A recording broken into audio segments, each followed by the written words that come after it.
Hello friends, today we are going to learn the new topic that is grammar. Now, maybe in your mind there will be question, why we should learn the grammar? In each language, the grammar is a soul of that language. So, what is the need of learning grammar? Because the grammar is making that language very easiest. So that's why that is the purpose to learn that grammar. Maybe in your previous class also you learn about the so many different points of the grammar.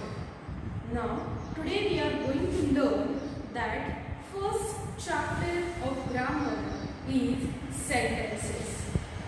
Now one question for you students. If you want to talk with anyone, any person, with your family members, with your friends, so how you will share your thoughts, your ideas, your feelings, your questions, how you will share those things with them? So your answer will be, I will talk with them, I will message them, I will write a letter. So these answers you will give. But what is the raw material for that thing? Now you think about it. So you will use for sentence, you will use the words, you will use the alphabets. Understood? So for the sentences, what is called the sentences? Do you know what is called the sentence? Maybe in your last lecture or in the previous class you learn about the sentences. So what is called the sentence? So about that sentences, sentence structure, the parts of sentence, kinds of sentence, that all the things we are going to learn in today's lecture. So now we will turn towards the definition of sentences. What is called a sentence? Sentence is a group of words which makes complete sense, and through that thing we can give or we can convey our message. A group of words means different words are coming togetherly in the sequence, and then only they can make the complete sense and they can give that message to that front person. For example, I wrote here, my mother loves tea. My mother loves tea. So that sentence is giving the complete sense. With that sentence you can understand that my mother loves tea. You can understand the meaning also. But if I constructed that sentence in different way, for example, I took the word tea. Tea loves mother mine. Are you getting the complete sense? No. Means for writing that sentence there is also one way, one structure, particular structure is there. So while writing that sentence, what we are doing? We are making their formula. So for the sentence, what is the formula of sentence? Formula of sentence is a subject plus verb plus object. Subject plus verb plus object. It is a formula for the sentence. Means in the subject, which things we are writing? In the subject, we are writing the person's name, thing's name, pronouns, that all the things we are writing as a subject. Then you have an idea about verb, because verb is the main part of the grammar. Okay, so verb, it is an action word. After this subject, directly we are writing the verb. Verb means which? Our actions. To stand, to sit, to run, to play, to eat, to walk, to talk. So these all the things are comes into the verb. So after this subject we are writing the verb. Then after that remaining part which needs to complete the that is called the object. Means here already I put the example, my mother. So in the my mother, here I return the person name. Then loves, it is a verb. And what she loves? She loves a tea. So tea is a object. Means through that three group of words, subject, verb and object, it makes a complete sense with the sentence. So that is the definition and formula of sentence. With that three things we can make the sentence. Now this we understood that what is the sentence. Now in this sentence there are another point, that is parts of sentence. Now in the sentence there are parts. So which are that parts? That we will learn in the second point of parts of sentence. In the parts of sentence there are two types, subject and predicate. So now I told you here also what is called the subject. Here I gave that detailed definition. You can note down in your notebook also. Part of sentence that names person or thing. मतलब जो subject होता है उसमें क्या आता है? There will be person name or thing name. Then next point is that here predicate. Predicate means what? It is a half part of sentence and which tells about something about the subject. Predicate subject के बारे में details देता है. Means what that subject is doing, what is his work, what is his quality, what is his shape, what is his color. So like this all the things he explaining in the predicate. But another thing for the predicate is that predicate always contains the verb. Predicate always contains a definite verb also. Okay. Now after the point of that parts of sentence, now here we will see the examples of subject and predicate. Here through the examples we will learn that subject and predicate. That same example I have written here. My mother loves tea. In that sentence, my mother, you can easily understand that which is the subject. So my mother is the subject and from verb to end part in the object it is called a predicate. Sentence के शुरुआत में जो part होता है which is the person name, that is subject, और verb से लेकर end तक का जो part होता है that is called a predicate. Then another example we will take. Through that we can understand. See here, the baby is sleeping. In that sentence the baby is a person name. So baby is a subject and is sleeping is a predicate. It is too easy to understand. You predicate always containing a verb. Then now you will understand that means that subject is always coming beginning with the sentence.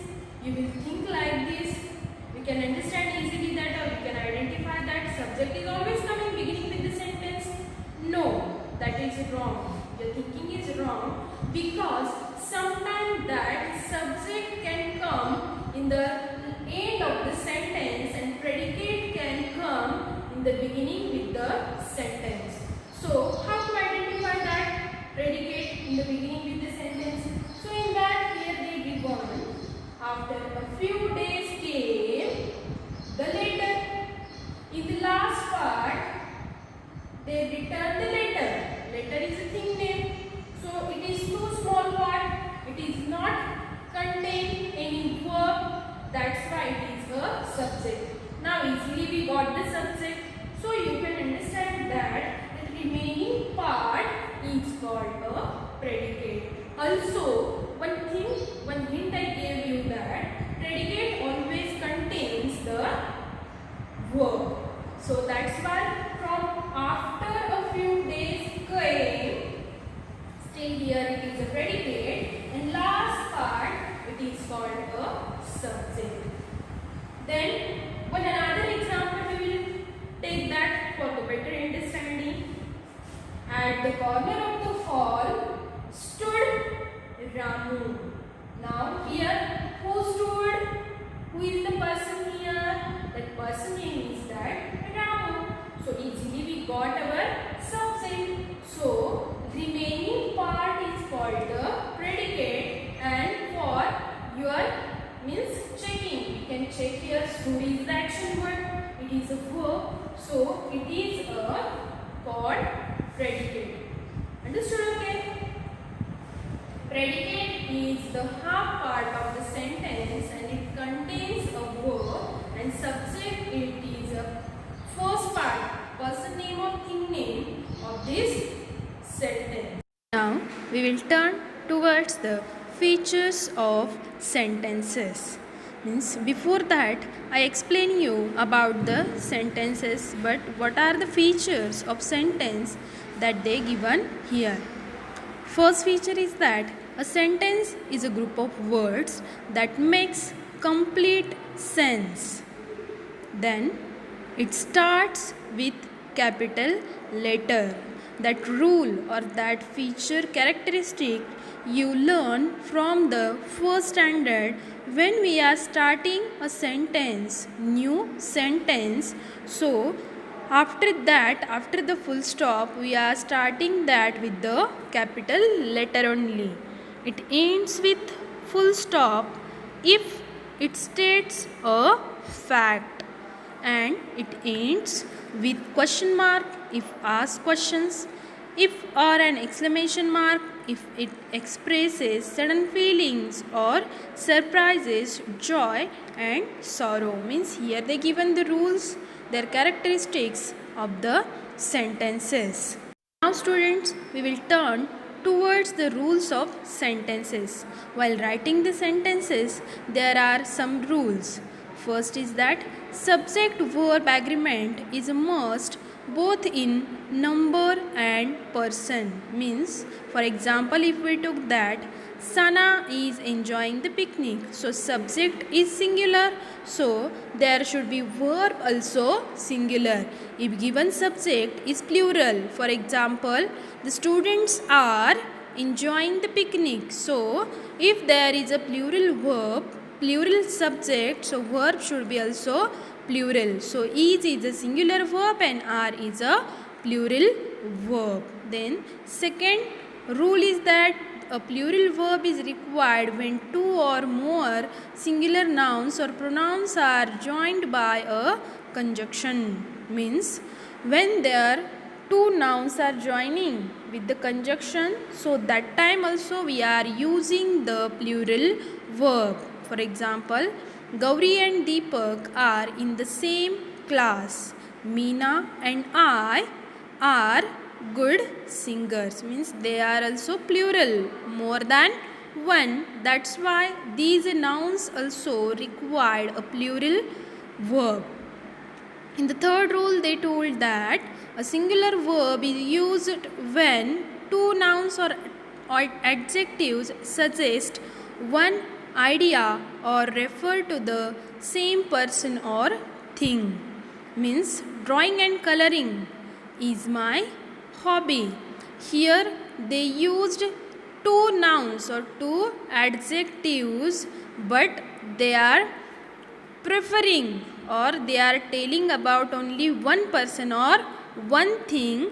That's why if there is a drawing and coloring two different adjectives, then also we are using a singular verb is. Drawing and coloring is my hobby. Then the red and the green umbrella is not mine. So these both adjectives, they are preferring only one person. That's why here also we used only singular verb. In the fourth rule, a singular verb is required when two or more nouns are connected by either or, neither nor. When one noun is singular and one is plural. So we have to write the plural one next to the verb and use the plural verb. For example, neither my mother nor my sister is at home. मतलब either और से neither nor से जो हम nouns join करते हैं उस वक्त हम क्या करते हैं? Only we are using the singular verb. Then next is that a singular verb must follow either, neither, each and everyone. हमेशा singular verb के साथ either, neither, each और everyone ये words आते हैं. Then even if they are joined by the conjunctions, two nouns qualified by each or every must have a singular verb. For example, each truck and each car is being searched. Means when we are joining two nouns with the conjunction, so that time we have to use their singular verb. Next, some nouns which are singular in meaning but plural in the form of take a singular verb. Means always we are using that the pair of slippers, trousers, shoes. These nouns we are writing in the plural form but they required always a singular verb. Next is that some nouns which are plural in meaning but singular in form take a plural verb. Means for example, the children are playing in the garden. So here we are using the plural verb. These nouns are plural in meaning but singular in form. Singular verbs are required when the collection is thought of a whole. The troupe is going to give a performance. Means here they used troupe is a whole group. For that, if there is a whole group, then also we can use their singular verb. Then in the last rule, here they given a singular verb is required when the plural noun depicts same specific quantity or amount considered as single whole unit. 3 kilometers is a long distance. So here for specifying that quantity of kilometers they used singular verb.